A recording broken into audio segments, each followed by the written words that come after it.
Hello, everyone. It's Katrine. It feels like it's been a while because the last time I think Seth went live or the last couple of times actually. So I'm coming to you today because I wanted to share something with you. And it's all about the roadmap and the initial $1,000 you want to make as a wellness business, as an aromatherapy business, as a skincare business. It doesn't really matter what business it is. The interesting part of everything is that being or putting a business out and you're wanting to make $1,000 is pretty much the same roadmap for everyone. It doesn't really matter what kind of business you put out there. And I'm going to share the roadmap, and then I'm going to share you a few things I've seen and learned over the past few years, why maybe businesses fail or why you don't move forward as quick as you want. And I think it might be interesting to see it from that side again. But let me just show you, oops, what I've created here for you. Just a second. I'm going to put myself here, share the screen, and I'm going to start out with just a very simple um, drawing. Let me just show you. Let's make it easy. Entire screen. There you go. You should see that one. All right. So you should see this one. So what's happening here right now in this screen is any business could be the same funnel, the same growth funnel. I'm calling it the growth funnel to your first $1,000 in wellness business, but it really applies to pretty much any business. So, what we're seeing here on the left hand side is the typical thing where if you start looking into a business or creating a business, you have mostly not only just one idea, but probably quite a few different ideas. And every single idea you have, you want to put through different filters. And you can see it as a funnel, but you can also see that it's just different filters guiding you through to really having a thriving business.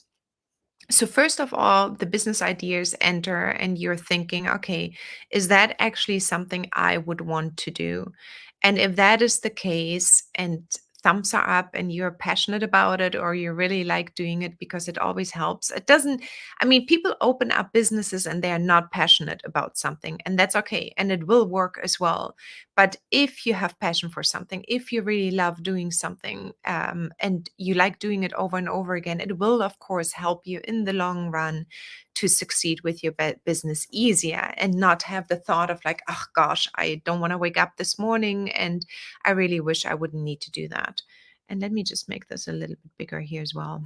Okay. So you have your business idea, you run it by your passion identifier basically. Do you like it? Yes or no? Then the next thing is that you want to define in the realm of your idea and also with the passion you have, is it actually fitting your expertise right now? And it is.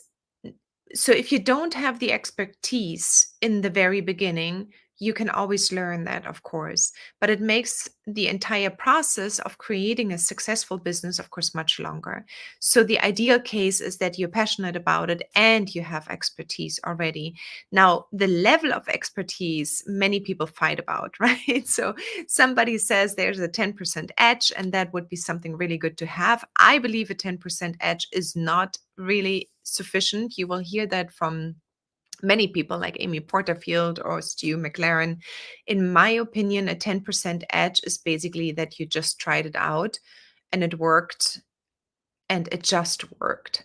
But if you want to really have a successful business and actually get out there as an expert or feel comfortable, a 10% edge is not really sufficient. So I would say you definitely should have done something or learned something intensively and go out with that. Now, if you have a 10% edge in any other things, so let's say you're an aromatherapist, you studied for 3 years, that is not just a 10% edge anymore. That is something what you studied intensively for 3 years. You are on the way of being a full-blown expert. A 10% edge to aromatherapy would be, of course, helpful if you know enough about, let's say, skincare and you know that a butter and an oil is not sufficient, but you can maybe create a simple lotion. There you add a 10% edge to your business. And that 10% edge will actually help you in your expertise to further define your niche. So it is good to be an aromatherapist, and it is good on top of that to know something beyond carrier oils and butters. So then you will be able to actually implement that in your business and also have a little bit more of an edge again. Just a 10% expertise level above someone else, in my opinion, is not enough. Then the second thing, so once you have identified your business idea, you have gone and said, "Oh, I would love to do that. I also have the expertise around that." Then you're going to look actually at the pain points other people have. You cannot bring a product out on the market if there's no demand. So it is extremely important, in my opinion, again, to create something to open up a business where there are pain points available or desires, one of the two things.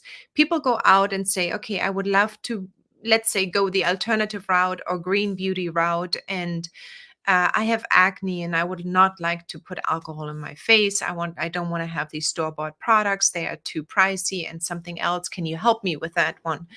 So you're actually catering to an audience that has a pain point. If you sit back and say, "Oh, this is my passion. I like to distill a few flowers from my garden, and then I'm going to put this into a cream, and people probably will come and buy that." You can try that out, and you can go to a market and see if it would work. But really creating a full-blown product based on something you think might work is not ideal or is less than ideal. So having someone, even if it were, if you had these pain points yourself. So let's say you went with your teenager and your teenager had acne and you were able to help your teenager through the teenager years to create products that helped him or her with acne, then you have found a pain point. And then you can actually go out. And that brings me to the next point, and explore the monetization options. And on top of it, you're going to build a minimal. So, what you have here, MVP, a minimal viable product.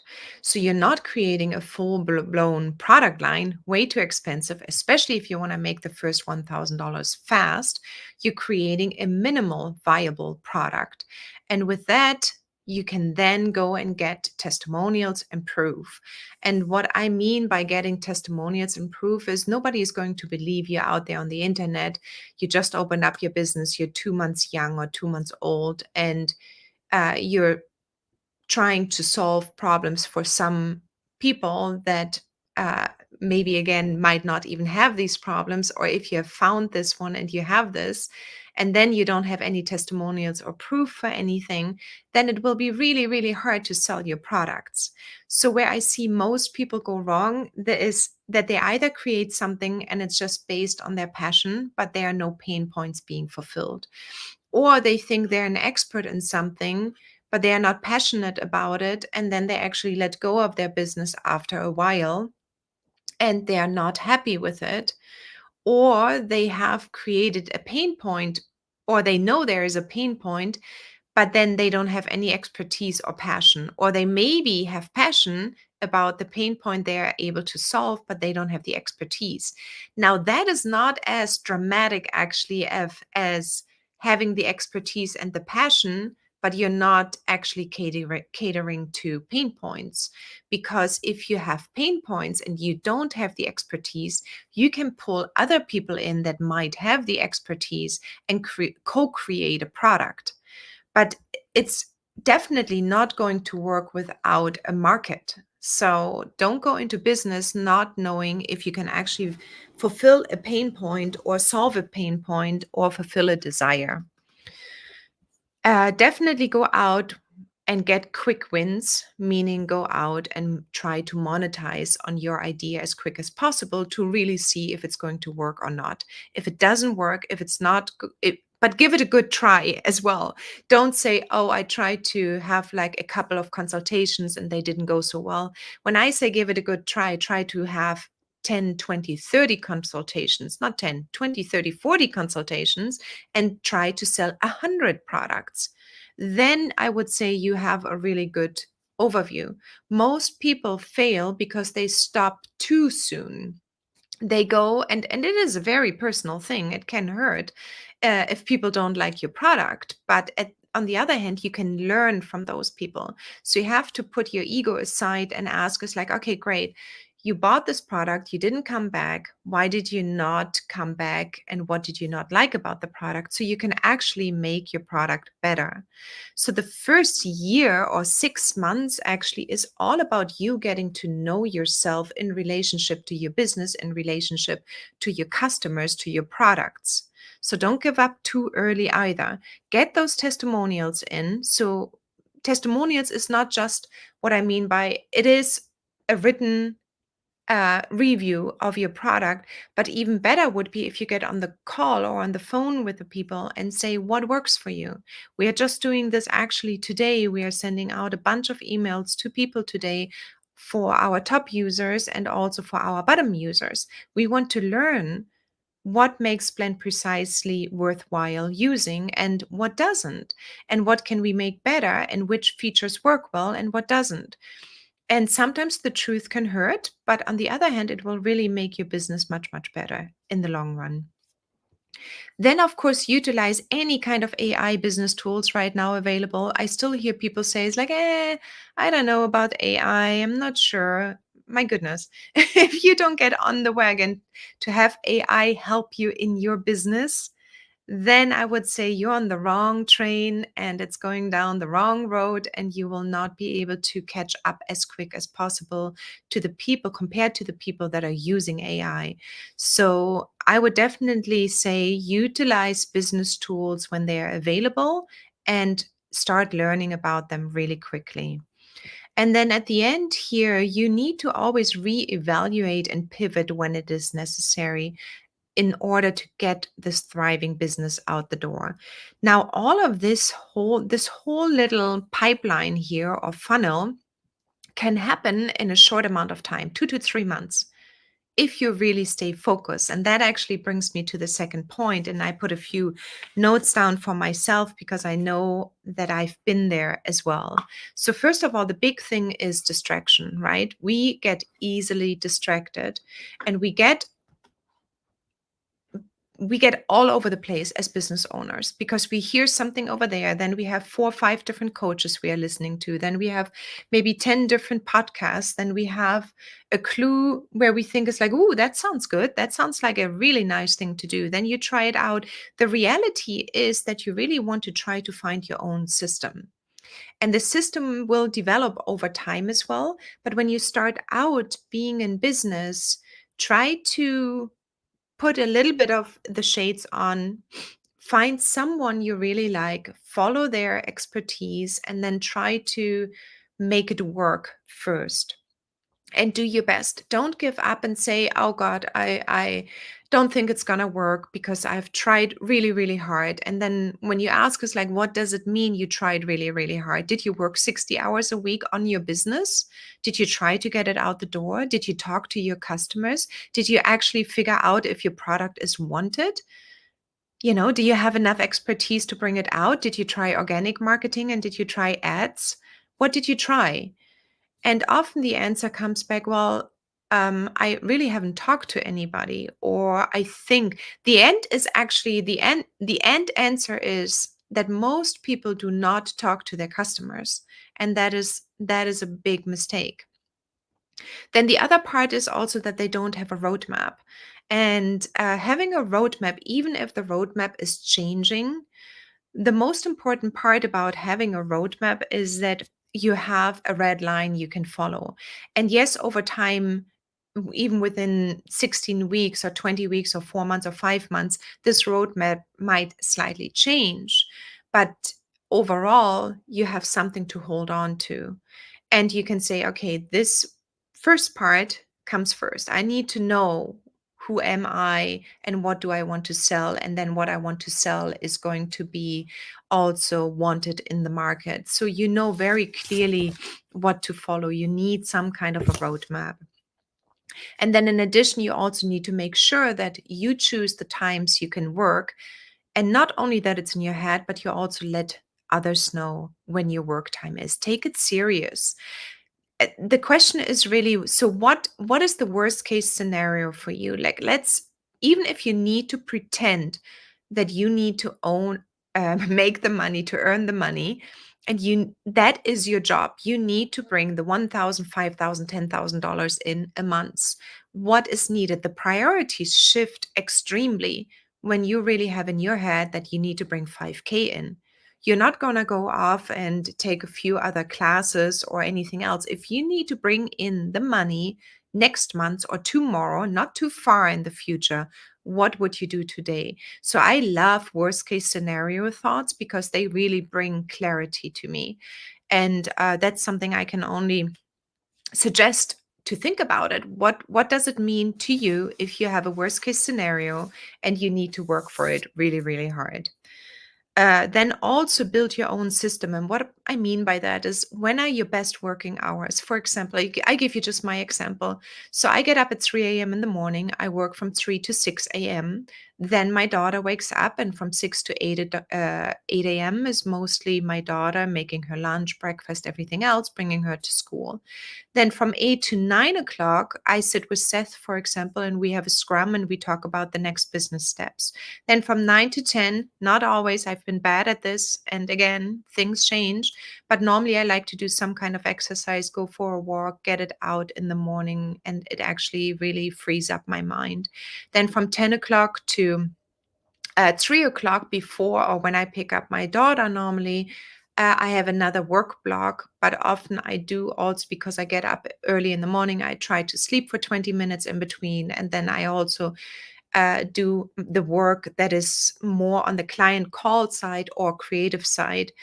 So the early morning hours for me, 3 to 6, is everything that needs to get done: answering emails, scheduling calls, doing preparing live videos, my YouTube videos, anything like this happens from 3 to 6 in the morning. So that is something where you want to find out what works for you, and then also give it a really good try. Again, not just, oh, I tried it this week. I want to see that for a few months. Try it out for a few months and see what the results are, because it's going to be very, very different from living into the day and say, it's like, ah, maybe today I get around writing an email. That should be on a schedule, saying every Wednesday I'm going to write that email. And here is my plan for the next month, what I'm going to write about. So become really diligent about, like, take it serious, take your business serious, and try to not escape or say, oh, it's my own business, so I can just go now, or I don't need to do that. Or, set yourself free from really the most important tasks, which are not always the fun tasks, I must say. All right, so this is pretty much what I think I wanted to talk about. The very last thing is, we can all keep ourselves very busy, but try to keep yourself busy with the tasks that actually move the needle forward. And that is whatever it is in your business. But ultimately, if your goal is make $1,000, 5,000, or $10,000, what tasks do you need to do today or plan for to do that brings your business to that amount of money? Is it really going to take another class, or is it actually to implement your website and put the calls out there and get the testimonials in and do the sales job and, take 10 clients on for free instead of charging? Don't be worried about the money in the beginning. Just do the job and see how it develops. So that's just the last thing I wanted to say. I hope that was helpful. And let me know if you have any questions. And I'm going to send it out today as well. But yeah, so those are my few cents I wanted to give in terms of creating a business, making your first $1,000. I will talk to you soon. Have a wonderful rest of your week. And until next week, bye. Ciao.